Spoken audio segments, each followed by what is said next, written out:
Alright, so the overall workflow for Rapid Rig is to create a proxy rig.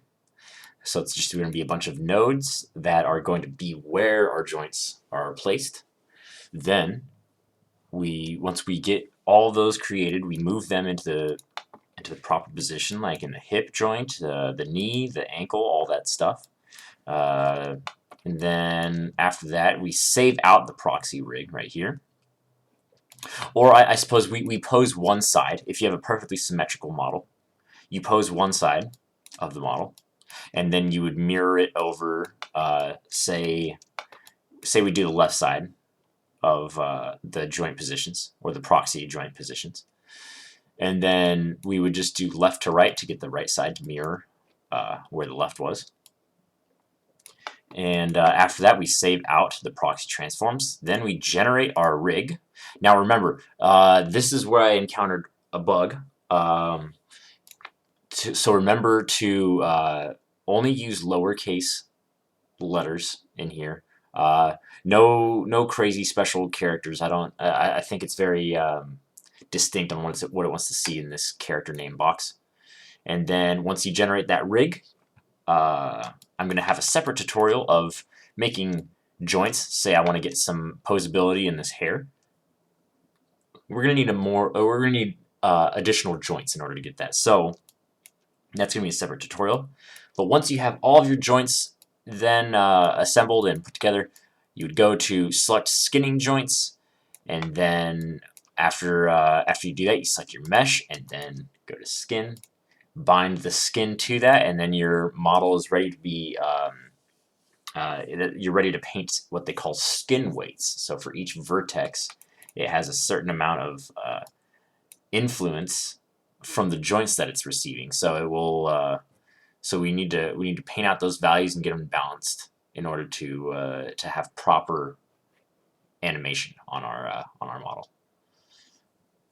But yeah, so I'm going to go through that process now. So first step, remember, create the proxy rig. Now up here, you basically are just inputting only the values that you need. So if you need thumbs, put them on there. Fingers, so you would think that you would need 5, but since you already have thumbs, it'd be 1 thumb and then 4 fingers. So I'm going to leave that at 4, because I have 4 fingers right there. And then toes, same goes for toes. So if you have, I have boots on, right? So if these boots are in here, then I only need 1 toe, right? Because you can't, like, I didn't even model out any of the toes, you know. So, but if you have more toes that you actually want to go in and animate, then go for it. You can get away with doing just 1 toe sometimes if you don't feel like animating all those. I've seen rigs where the toes are just all on 1 control, just to save, I don't know, time, animators time, and I guess budget. So I'm gonna leave that at 1 since I'm in a boot. Spine, I usually like to go with 3. That way you get the bottom of the spine, the top of the spine, and then 1 in between. More than that, it just kind of gets hectic, right? So there's my spine controls, and then neck, I'm gonna leave this at 1 because I find that having 2 in the neck is kind of just a little bit extra. Like you don't need as much. And this process, like say you make this rig and you wanted more in one of these, like you're like, oh, I don't have enough neck joints. You can always save out your proxy transforms, go into rig extras, delete those existing proxies that don't have enough neck joints, and then slide this up, create the proxies again, and then load that proxy file, because it'll be like, all right, I'm just going to scan where you had those old proxies and then adapt these new proxies to them. So it's really nice. It's a really sick setup.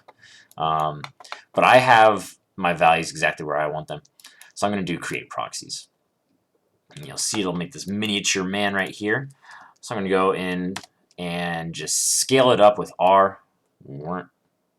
Just your classic scale tool. I'm gonna align that to the just the height of where the shoulders are, and then we start going in and moving our joints around. See, it's pretty annoying to work with Grandma on this layer, so I'm going to make her on a reference layer. I'm going to press this button, little sphere. And then I'm going to move this into position.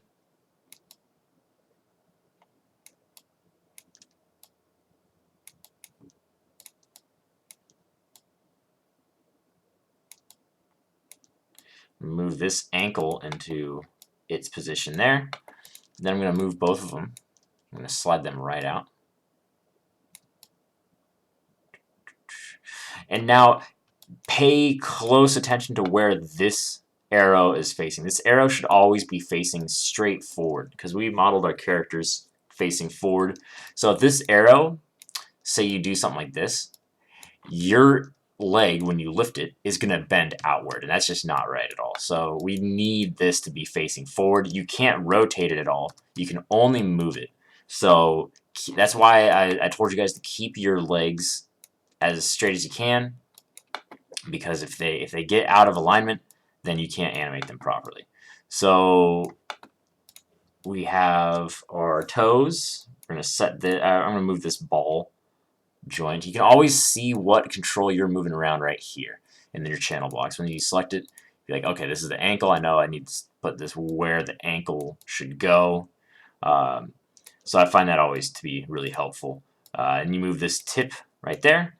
And then these outer ones, you just move in to, I'm going to move this a little bit back too. Right there. You just move these to fit to the very outside of your foot, because these rigs that it generates have some roll controls that are really nice in case you have to do some specific foot plant stuff. And I'm going to move this to the inside. Move this one to the very back of the heel. Right there. And I'm going to go through the rest of the joints over here. I'm going to start with, oh, I didn't align my knee joint. So you always do the knee last because you just get the top one in and then the bottom ankle. And then you can only move these pretty much along that top axis. I like to be in object mode while I'm doing this. You can change which axis you're on by holding W and left click over the object. So this is going to let me move along that axis. That way that front-facing arrow that I was talking about, right, that one won't get skewed that way at all. So that's lined up now. Now I'm going to go up to the top, to the spine. Right here, I'm going to get this kind of center of mass. I'm going to go into the side view. I'm going to press F. You switch these panels by pressing space, by the way, in case you didn't know.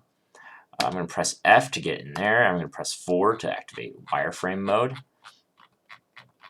And so this is a complete side view of Grandma. I'm going to put this kind of in where the upper chest is. Like your upper back, upper chest area. And I'm going to move this one here. And then move this one here. Kind of just get that center of mass. Right there. And now we got to start aligning our shoulders. I'm going to keep the scapula, or not the scapula, the clavicle pretty close here, because like think about your real world collarbone. It kind of binds towards the center of your body, right? So it's good to have that closer to the spine control there. That way you can get some nice like shrugging motion if you need it. And I'm going to go into front view, again pressing space. I'm going to press F to focus on the joint.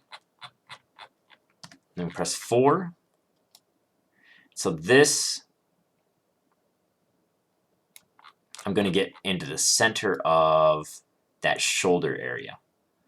Just like where that actual joint would be in real life. Make sure it's good from the side view as well. Yeah, looking pretty solid. Looking pretty solid. Again, don't touch the elbow joints.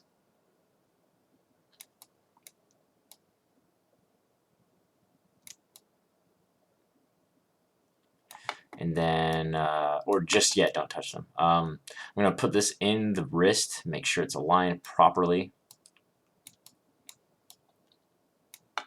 Right there. I'm going to do the elbow before I forget about it now. And I'm going to line that, remember, with object mode on, because we want to keep that arrow pointing as straight back in Z as possible. So I'm just going to slide that over to the middle of my arm spans. You see how I have this supporting arm spans here? And it kind of dips in to kind of simulate an elbow.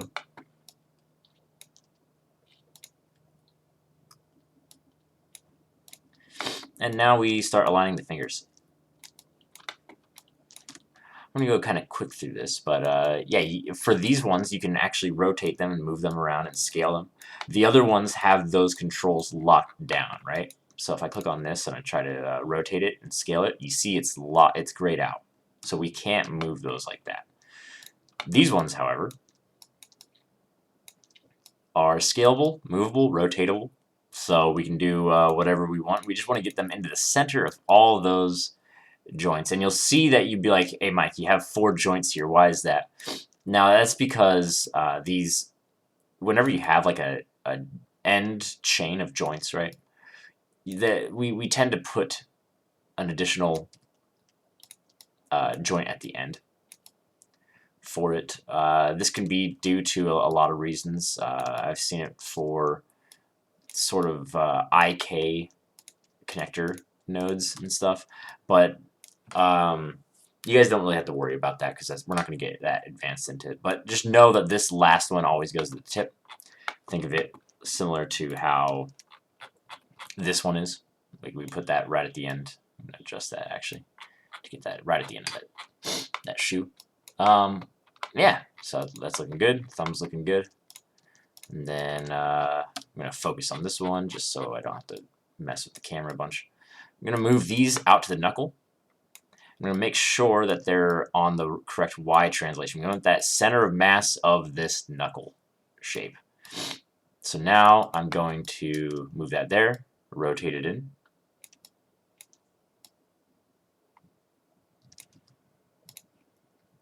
Then move this out.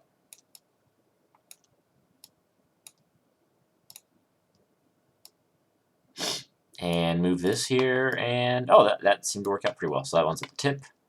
And then I'm going to do the same with this entire finger. Get it lined up to the knuckle.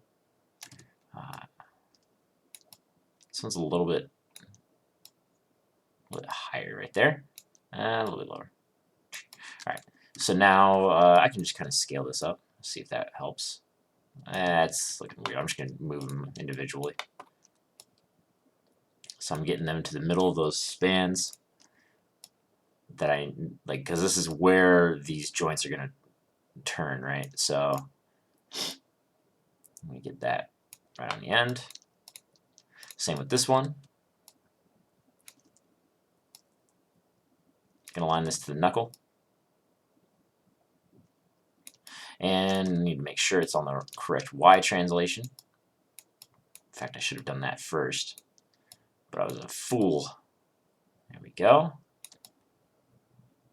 So that's looking good. And then move this out to that first digit, second digit, and then third. Simple. And then rotate this one into place, and then push it up.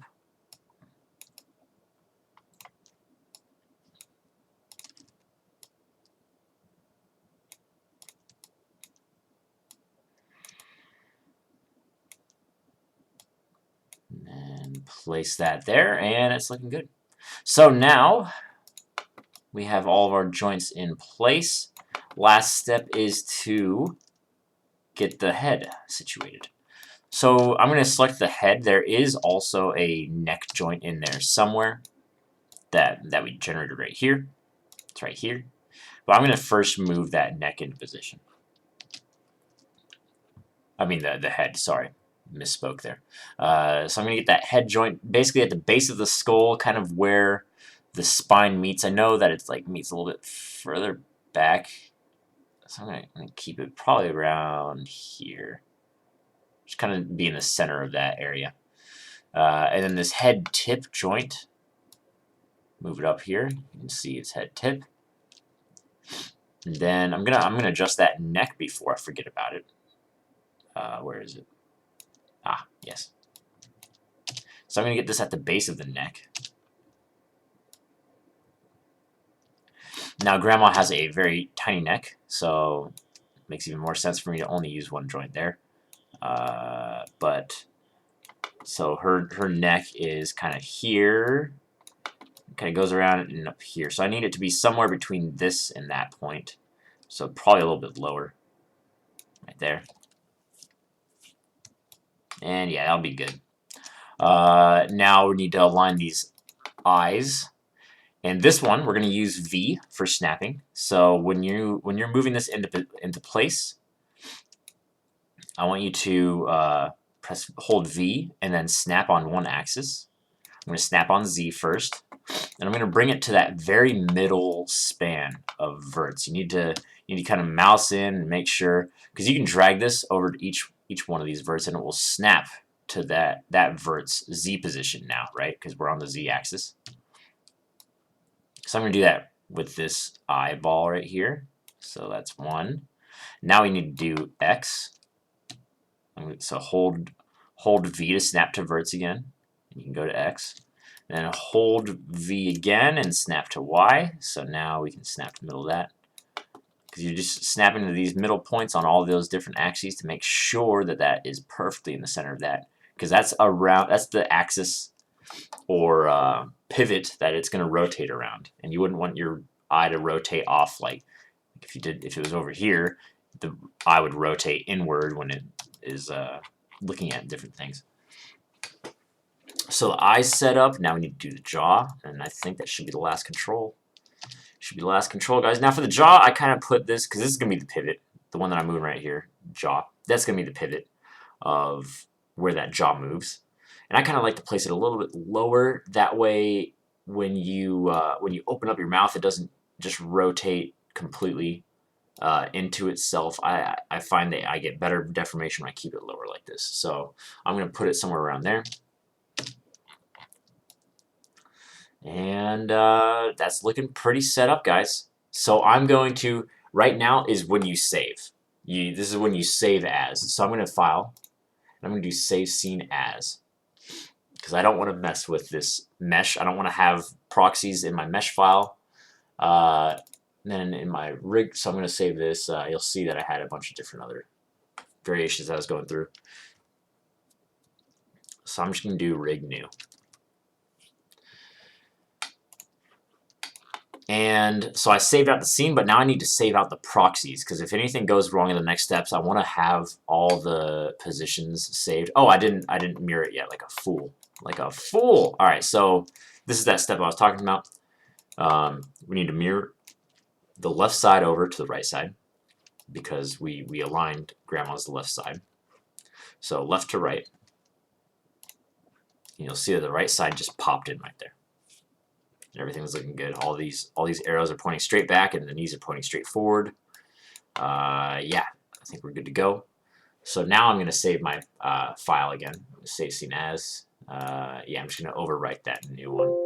Yes, and then now we save out our proxy transforms, because we were just aligning that proxy. You'll see that there are a bunch in here. Proxies new. And so that's saved out. Now we get onto the generating rig part of it. So in this box, remember, be very careful. I mentioned this in the other one, that you want to have all these be lowercase. Like you don't want. I find that when I do this, like anything that starts with an uppercase letter, it kind of messes up. So we'll see if that holds true. I'll look like a fool if it doesn't. So I'm gonna do grandma, all lowercase, rig, lowercase, no spaces. Just keep it nice and simple. Now you get some options in here. Create rapid mesh, make some geometry that's like super low res. So if you have a super high density model, it's going to be a lot easier, faster to animate with this mesh. You would just turn off the visibility on your existing one. You just turn your visibility off there, and then it would have the rapid mesh underneath. And you could easily animate with that if you're running into frame rate issues during animating. But since this character is so low res, I'm not going to worry about it. So I'm going to leave that unchecked. Tune arms and two legs. Tune legs adds a bunch of joints for that sort of rubber hose animation appeal. If you're really into Steamboat Willie, then go with that. However, I don't like to have that many extra controls if I'm just going to be doing like a regular human animation, right? So I'm going to leave those unchecked because it would add 5 joints along there to, or I think it's 5. I'm not sure. It's going to add a lot of joints along the span of these arms that you would then have to animate as well and skin your mesh to correctly. So it's going to be a bit painful if you do it that way. So I'm going to leave both of those unchecked, and then I'm just going to generate rig.